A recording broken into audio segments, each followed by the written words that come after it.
Criminal मामले में वांछित अभियुक्तों के लिए हिंदुस्तान में एक बुलडोजर जस्टिस अलग अलग स्टेट के अलग अलग गवर्नमेंट या यूं कहा जाए कि जहां पे बीजेपी शासित प्रदेश है, ज्यादातर वहां के स्टेट गवर्नमेंट और ऑफिसर्स के जरिए से किसी भी मामले में या किसी भी आपराधिक मामले में स्टेट गवर्नमेंट और उसके ऑफिसर बजाय अदालत पे भरोसा करने के वो किसी ना किसी कारण और किसी ना किसी वजह से कोई ना कोई नुक्ताचीनी निकालते हुए उनके घर और उनके फ्लैट या उससे रिलेटेड जहां पे भी रिहाइश होती है उसको इलीगल करार करते हुए या इलीगल देते हुए, चाहे वो मैप सैंक्शन का मामला हो या अथॉरिटी का कंसेंट का मामला हो या किसी कंसेंट या स्वीकृति को लेकर के कोई न कोई बीच का रास्ता निकाल करके एक्यूज के बनाए हुए या एक्यूज के फादर या फैमिली के जरिए बनाए हुए घर को इलीगल साबित करते हुए उस पे बुलडोजिंग की कार्रवाई की शुरुआत कर देते हैं और पूरे हिंदुस्तान भर में लगभग लाखों घर ऐसे गिराए जा चुके हैं और लाखों परिवार बेघर हो चुके हैं। उत्तर प्रदेश में सहारनपुर, देवबंद और लखनऊ के साथ साथ बहराइच, इस तरीके से सुल्तानपुर, अमेठी, रायबरेली, यानी प्रदेश का कोई ऐसा जिला नहीं बचा है जहां पे उत्तर प्रदेश गवर्नमेंट के जरिए से बुलडोजर के जरिए से जस्टिस न की जा रही हो। इसी मामले को लेकर के दिल्ली में भी कई बार मामले हुए और दिल्ली जामा मस्जिद के आसपास में जब मैटर आया तो जमीयत उलमाए हिंद ने एक writ petition article 32 constitution of India में सुप्रीम कोर्ट ऑफ इंडिया में फाइल किया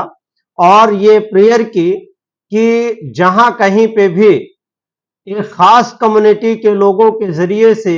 अपराध में मुलविस या इल्जाम में रहते हैं,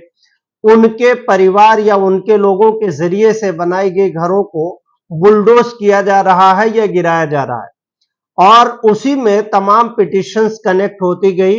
लीडिंग पिटिशन क्रिमिनल नंबर एक है 295 of 2022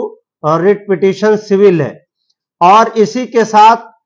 writ petition criminal number 162 of 2022 है और इसी के साथ writ petition civil number 328 of 2022 है। इस पिटीशन में एआईए एप्लीकेशन यानी एक एप्लीकेशन दी गई और एप्लीकेशन में यह कहा गया कि लगातार सुप्रीम कोर्ट के इंटरवेंशंस के बाद भी स्टेट गवर्नमेंट के जरिए से अदालतों पे भरोसा ना कर करके अदालतों में एक्यूज को पनिश कराने के बजाय वो अपनी तरफ से एक न्याय का यानी बुलडोजर जस्टिस का जरिया निकाल लिए हैं, जिस आई एप्लीकेशन की सुनवाई करते हुए ऑनरेबल जस्टिस बी.आर. गवावी ने चार शेर अपने ओपनिंग पैराग्राफ से किया। ओपनिंग पैराग्राफ जजमेंट का है कि अपना घर हो, अपना आंगन हो, इस ख्वाब में हर कोई जीता है, इंसान के दिल की ये चाहत है कि एक घर का सपना कभी न छूटे। इस तरह के शेर को लिखते हुए ऑनरेबल जस्टिस बी.आर. गवाई जी ने स्टेट गवर्नमेंट को और खास तौर से सेंट्रल गवर्नमेंट को ये मैसेज दिया है और अगर ये देखा जाए तो सेंट्रल और स्टेट गवर्नमेंट जैसे पीएम आवास योजना, सीएम आवास योजना और इसी तरीके से इंदिरा आवास योजना, हर स्टेट गवर्नमेंट के जरिए से जो मतलब जिनके पास आवास नहीं है या जो लोग आशियाना अपना बनाकर पक्का नहीं रह सकते हैं, उनके लिए state as well as central government के जरिए से उनको आशियाना या घर फ्राहम किया जा रहा है। और ऐसी स्थिति में जब एक सोशल स्टेट के लिए यह जरूरी है कि हर आदमी के पास घर हो, हर आदमी के पास खाने के लिए सामान हो और पहनने के लिए कपड़ा हो और पानी बिजली से उसका घर मतलब आशाइश हो। इस तरीके से जब स्टेट की चाहत है और सेंट्रल गवर्नमेंट की चाहत है, ऐसी स्थिति में अगर किसी आदमी किसी एक के परिवार में 10 परिवार हैं, 20 परिवार हैं, अगर कोई एक आदमी गलती कर दे तो पूरे प्रेमाइसेस को बुलडोज कर दिया जाता है। यानी परिवार का एक आदमी अगर बाई चांस किसी कारण अपराधी हो गया है तो उसके चक्कर में स्टेट के जरिए से उस पूरे घर को या उस घर के पूरे प्रेमाइसेस को गिरा दिया जाता है। तो जिसमें 20 परिवार रहता है और एक की गलती रहती है तो 90 लोग यानी 19 लोग बेघर हो जाते हैं। इसी तरीके से अगर देखा जाए तो स्टेट ने अगर खास तौर से उत्तर प्रदेश की बात करें तो अकबर नगर एक इलाका था जहां पे लगभग 22,000 लोग रह रहे थे और स्टेट गवर्नमेंट लगभग 350 सालों से लगभग 3 सेंचुरी से लोग वहां पे रह रहे थे और स्टेट गवर्नमेंट ने ग्रीन बेल्ट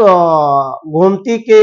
सहारे से उसको डिमोलिश करने का वो किया। हालांकि कोर्टों में कई बार लिटिगेशन हुआ, स्टे हुआ और तमाम स्टे के बावजूद गवर्नमेंट ने उस पे अपना हक बताया और जीपीएस मैप वगैरह देते हुए स्टेट गवर्नमेंट एन केन प्रकरणों से किसी भी तरह से वो जीत गई और वहां पे तमाम घर बुलडोज कर दिए गए। तो सुप्रीम कोर्ट ऑफ इंडिया लगातार दिल्ली के घटना के बाद, जमीयत उलमाए हिंद की पिटीशन के बाद सेंट्रल गवर्नमेंट और तमाम स्टेट गवर्नमेंट के टेरिटरीज चीफ सेक्रेटरीज और तमाम लोगों को इशू नोटिस किया। इस मामले पे सुनवाई हो रही थी। सुप्रीम कोर्ट के कड़े आदेश और निर्देश होने के बावजूद भी कई स्टेट ऐसे थे जो सुप्रीम कोर्ट के ऑर्डर को फ्लॉलेस कर रहे थे और उसको डिसरिगार्ड कर रहे थे, डिसओबीडियंस कर रहे थे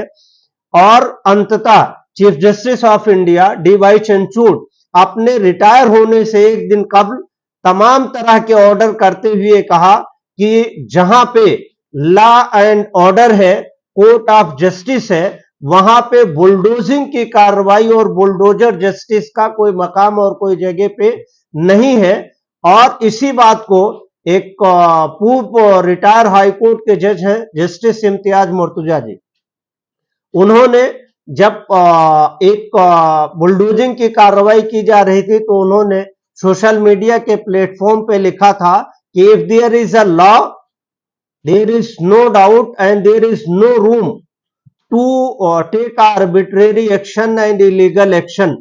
तो एक्चुअली अगर देखा जाए तो क्रिमिनल कोई ऑफेंस करता है तो पार्टिकुलरली उसके लिए क्रिमिनल जूरिस्प्रूडेंस है, आईपीसी है, सीआरपीसी है, एविडेंस है, उसके तहत पुलिस एविडेंस कलेक्ट करे, उसको कोर्ट में फाइल करे, कोर्ट उसको पनिश करेगी। यानी पनिशिंग अथॉरिटी जो है वो स्टेट नहीं हो सकती है, स्टेट का काम है, वो एग्जीक्यूटिव का काम है कि वो जुडिशरी पे भरोसा करे और जो एक्यूज हो किसी मामले का उसके खिलाफ चार्ज बना करके कोर्ट में पेश करे। हालांकि कोर्ट ऑफ लॉ में अगर देखा जाए तो 90% स्टेट अपने आप फैसला करना चाहते हैं, यानी एग्जीक्यूटिव अपने स्तर से वो खुद जस्टिस देना चाहते हैं। जिस स्टेट को सोशल स्टेट होना चाहिए वो स्टेट बुलडोजर की कार्रवाई कर रहा है। यानी स्टेट अपने अपने state as well as centre अपने मकसद से हटे हुए हैं और ऑनरेबल जस्टिस बी.आर. गवाई साहब का जो जजमेंट है वो लगभग 95 पेज का है और उनके जजमेंट में किस तरह का दर्द झलक रहा है और किस तरह की फाइंडिंग दी है, यकीनन अगर ये देखा जाए तो ये 13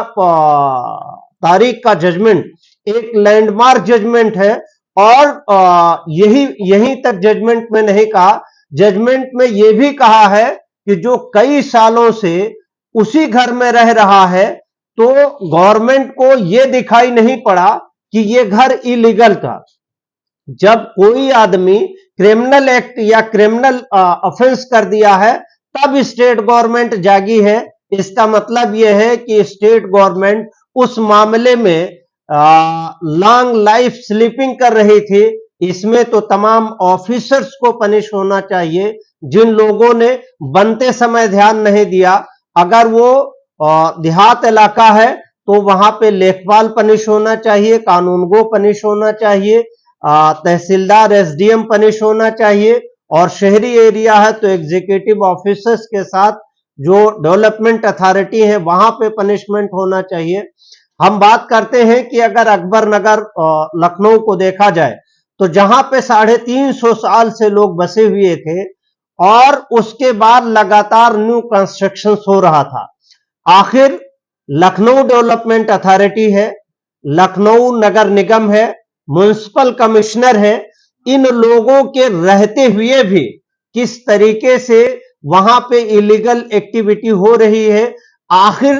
22,000 लोगों का घर उजड़ गया, स्टेट गवर्नमेंट ने उन लोगों पे क्यों कार्रवाई नहीं की या उन ऑफिसर्स पे कार्रवाई क्यों नहीं की जिनके संरक्षण में या जिनके देख रेख और लेन देन में इस तरह के तमाम कंस्ट्रक्शन हो रहे हैं। अगर पार्टिकुलरली हम लखनऊ में देखें तो तमाम इलीगल कंस्ट्रक्शन होते रहते हैं और ऑफिसर्स आते हैं और देख करके चले जाते हैं। कंप्लेंट अगर ऑनलाइन भी होती है तो उस पर उल्टी सीधी रिपोर्ट लगा देते हैं, उल्टा उस कंप्लेंट को जिसके खिलाफ की गई है उस पर उजागर कर देते हैं, और जिसके खिलाफ कंप्लेंट की गई है, जो कंप्लेंट किया है, उसके बीच में जो है मनमुटाव और क्रिमिनल ऑफेंस हो जाता है और क्रिमिनल प्रोसिक्यूशन शुरू हो जाते हैं। तो वेलफेयर स्टेट के लिए जरूरी है कि लॉ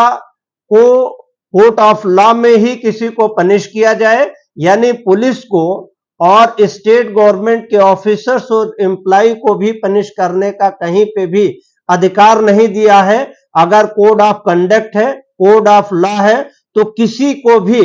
किसी भी अन्य तरीके से पनिश करना ये न्याय संगत नहीं है। और बुलडोजर जस्टिस पे सुप्रीम कोर्ट ऑफ इंडिया ने फाइनली मोहर लगा दी है और डी.वाई. चंद्रचूड़ जी ने तो इंटरिम कंपनसेशन दिया है और interim compensation state government of UP को कहा कि 25 लाख रुपए पे करेंगे, और फाइनल ये भी पिटिशनर्स को कहा गया था कि वो कोर्ट ऑफ लॉ में जाकर के इसकी रिकवरी कर सकते हैं और फाइनली उसके बारे में सूट या एनीवे रिकवर करने का जो भी तरीका है, फाइनल एरियर्स भी रिकवर कर सकते हैं। तो इस तरीके से सुप्रीम कोर्ट ऑफ इंडिया ने एक लैंडमार्क जजमेंट दिया है। उम्मीद ये करते हैं कि एक सोशल स्टेट और सोशल भारत होने की वजह से कोई भी ऑफिसर्स या एम्प्लॉय बुलडोजर जस्टिस पे भरोसा नहीं करेंगे और इसके बाद कोई भी बुलडोजिंग की कार्रवाई नहीं करें।